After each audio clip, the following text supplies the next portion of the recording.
Hey everybody, what is up?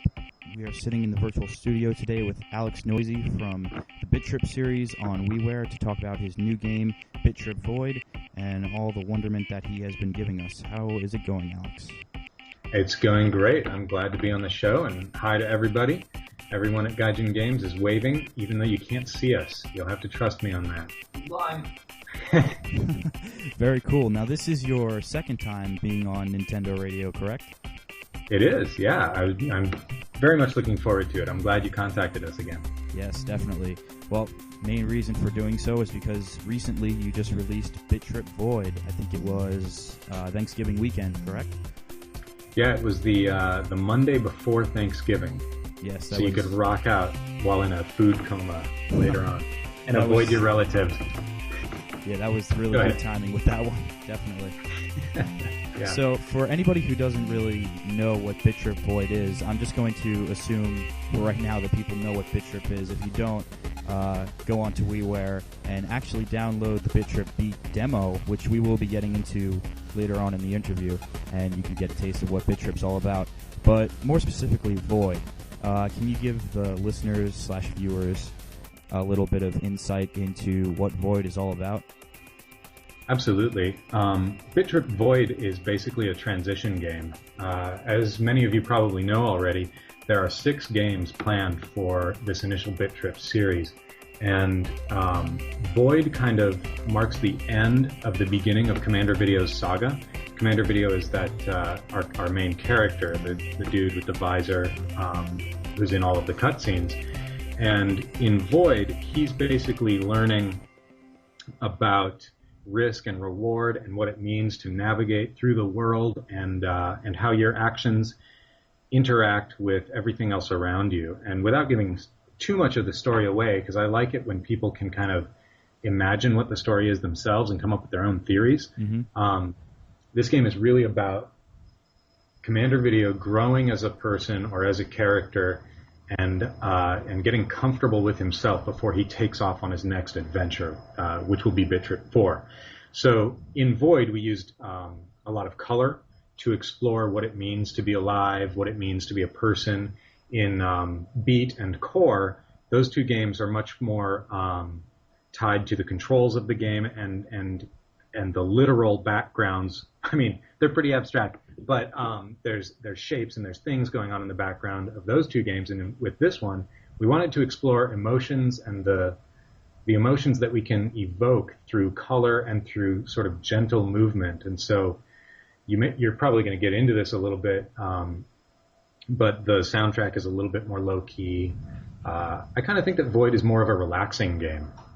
Yeah, I noticed that too. I mean, especially in the beginning levels, you're kind of starting off and you're exploring the world as this void, and it's pretty calm.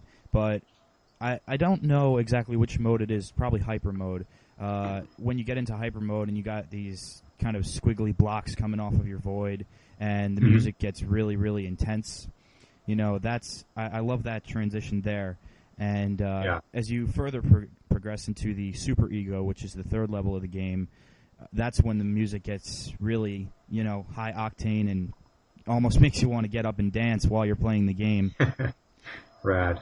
Yeah. You were allowed to, you can do that. Oh, definitely. I just make sure that my camera's off and windows are shut. But exactly. Yeah, I mean, I can see you guys got a lot of metaphors. I mean, I don't know if it was intentional or unintentional, but the fact that you're growing as Commander Video as a person before you go out into the world, you're growing. You're the void, so you have to grow.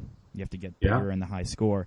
And then I'm not sure if people truly know what id, ego, and super ego are. That's not ID, if anybody was wondering. Right, yeah, it's not ID, yeah. Those are psychological terms, and, I thought it was really cool to see that. I was just wondering if anybody understood that premise you got going there.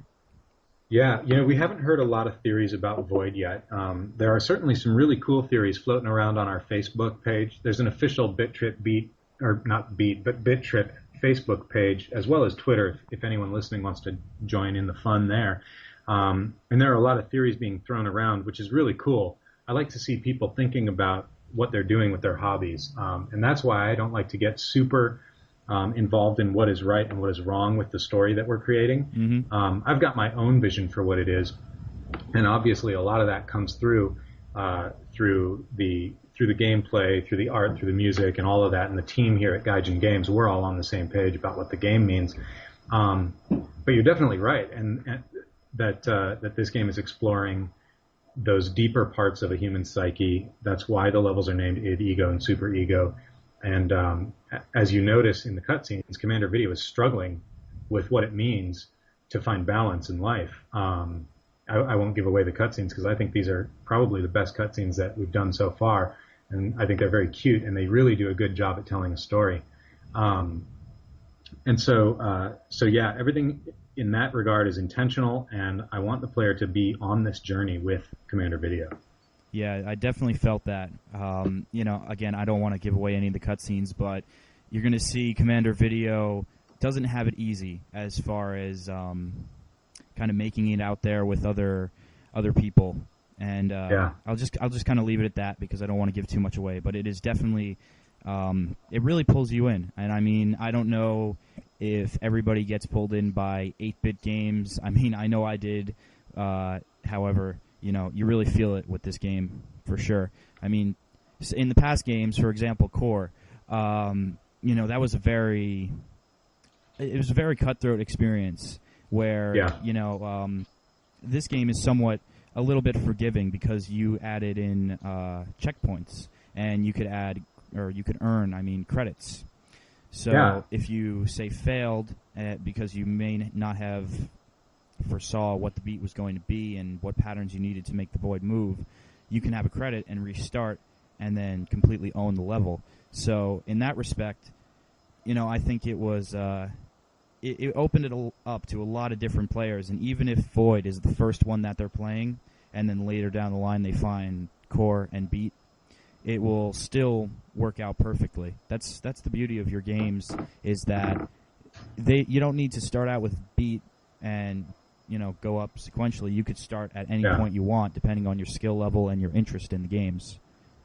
Yeah, it's good to hear you say that too, because one of the big things that we're trying to promote with the games is, or maybe not trying to promote, but trying to allow, is that not all 6 of these games needs to appeal to everybody. You might love Bit Trip Void, and somebody else might not like it as much, but they might really love Bit Trip Beat, and maybe that one didn't speak to you. And I think that there's something really unique about creating a franchise and creating a series where we kind of reinvent it every single time, but we keep the theme familiar, because all the gameplay changes up from game to game, and like you said, you don't need to have played one of the others to really get into the new one. Certainly, if you want the full story, going back and playing Beat and playing Core are going to be rewarding experiences for you after you've played Void. But yeah, we're constantly trying to introduce the games to new audiences and stuff, and that's why we did add the checkpoints like you were talking about. We read all the forums. All of them. We try to read all of them, all the reviews, and really try to do things that the fans want. And checkpoints came about because a lot of the fans wanted something like that. And so we thought, how can we implement something that still fits in the world that we're creating and the games that we want to make, yet answers some of the complaints that we've heard about the previous games in the series. So with the evolution of Commander Video, the games are evolving as well in real time as they're developed, which is really exciting.